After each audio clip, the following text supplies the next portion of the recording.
संतोष उधर पलटा बोल।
बता सांगा कसं तब्येत कशी काय?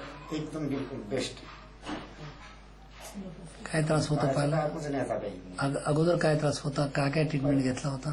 सुरुवातीपासून सांगा. सुरुवातीपासून सर्व सर्व गळ्याचा त्रास होता. गळ्याचा त्रास होता पहले. अब पानी पण पीता है तुम्हें सोए. अब पानी पी सकता, खा सकता. पहले कुछ वो नली से सब लेना है तो सब नली से लेना, ट्यूब से लेता था. अब ट्यूब का काम नहीं है. अब मुंह से खा सकता. तब तबियत ओके है. कमजोरी कैसा बढ़ता था? कमजोरी एकदम मैंने कुछ नहीं चाहिए. हाँ, एनर्जी बढ़ गई साहब. तुम बोलो. अगोदर वडिलांना चालता येत नव्हतं, उठायला सुद्धा तकलीफ राहत होती. पण त्याच्यानंतर आम्ही इथं आलो. आम्हाला आमचे मित्र येतात, त्यांनी सांगितलं की इथं डॉक्टर यादव सायंटिस्ट आहेत, त्यांच्याकडे दाखवा, तुम्ही रेफर करा. मला त्यावेळेस काही विश्वास वाटला नाही या गोष्टीवर. मग मी त्यांच्या मित्रावर विश्वास होता, त्या दृष्टीने इथं आलो. बाबांना माहिती. मग आल्यानंतर मग आपण ट्रीटमेंट सुरू केली. पंचकर्म केलं. पंचकर्म आणि दिलेली औषधी, त्याच्यानंतर बाबात असे चेंजेस झाले की 100% बदल होत. आज ते तोंडानं खाऊ शकतात, निघू शकतात, फिरू शकतात. आणि त्यांचा जो आत्मविश्वास आहे ते तुम्ही पाहला आज सर्व दृष्टिकोनातून किती वाढलेला आहे जीवनाप्रतीचा. आणि त्याच्यामुळेच आम्ही 10 दिवस घरून निघायला बाबाला असं निघालं होतं वाटत, पण आज म्हणलं नाही, पहिले आता आपल्याला ही औषधी घ्यायची. बाबाची सुद्धा इच्छा आपण करून आज जाऊ उद्या जाऊ असं करत आम्हाला 5-6 दिवस 8 दिवस लांबले.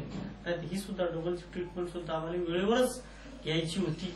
तरी हे 10 दिवस लांबले त्याच्याबद्दल मी खेद व्यक्त करतो आणि इथून पुढची ट्रीटमेंट आम्ही रेग्युलर घेऊ आणि हे असे पॉझिटिव्ह रिझल्ट कोणत्याही पेशंटला येऊ अशी इच्छा व्यक्त करतो.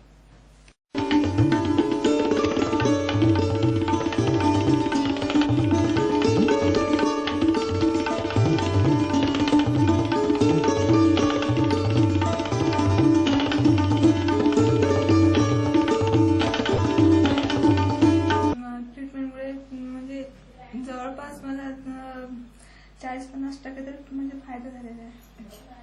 10 दिवस ट्रीटमेंट घेतल्यानंतर. हो, 10 दिवस.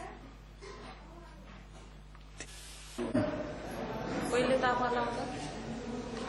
ताप आल्यानंतर गुडघा सुजला होता. नंतर गुडघा ठणक आल्यानंतर पहिले गुडघा ठणकू लागला आणि नंतर मग खालच्या या जॉईंटमध्ये इथं दुखू लागला. नंतर औरंगाबादला पहिले सायकल चालू दुखू लागलं होतं. मग औरंगाबादला ॲलोपॅथिक उपचार केल्यानंतर ते जास्त वाढत गेलं. मग आधी गुडघा झाला, मग हे जॉईंट दुखू लागले, मग कंबरचे जॉईंट दुखू लागले.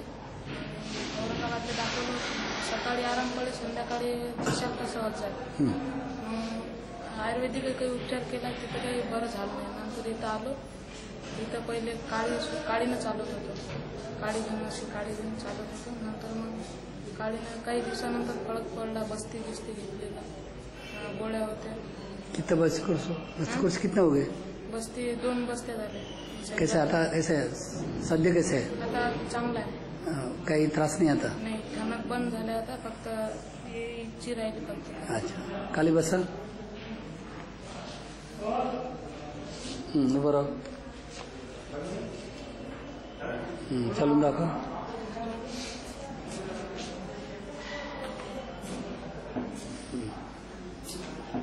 हात वर करा. ठीक आहे. वो सांग, पहिले काय त्रास होत होता, कैसे आहे अभी? म्हणजे पाय वगैरे सुजले होते आणि नंतर हात वगैरे खूप आकडा होता. आता 8 दिवसांनी मला चांगला फरक पडला. काय ट्रीटमेंट घेतला आता? आता म्हणजे बस्ती वगैरे वफारा. कितना फरक पडला? चांगलाच फरक पडला. चांगला बनत 75% या 80%? मला 80% फरक पडला. अच्छा, चलून दाखव.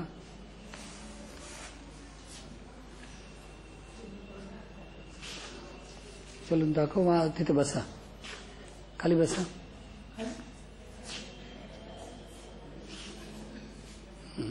बरं, या.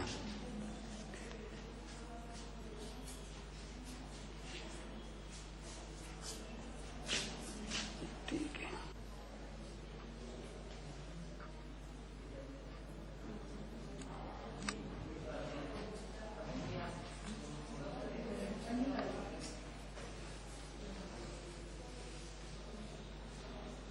नाम बोलो. बाबाराव सुखदेवराव सिरसा. काय त्रास होता? टोंगे का ताप वगैरे पर. किती दिन से? हे सर 15-20 दिन से. ठीक आहे. 50% आराम झाला. काय त्रास होता पहिले? पूर्ण सांधे ठणकत होते. हो. बस त्या सांधेचा त्रास, बसता उठता येत नाही. आता आता फक्त सांधे ठणक कमी झाली, बस उठायचा प्रॉब्लेम आहे. अच्छा, क्या ट्रीटमेंट लिया? ट्रीटमेंट बस्ती झाली 2 आणि गोळ्याच मिळाल्या. 2 कोर्स. किती दिवस से बढ़ती है? 1 महिना जास्त झाला. अच्छा, 8 दिवस झालीच ती. 1 महिन्यापासून पूर्ण किती आराम हो गए? 50% आराम झाला. 50% आराम. नाम क्या है तुम्हारा? गणेश गणेश तुळशीराम उडुरकर, अच्छा, ठीक भांबेरी. ठीक है.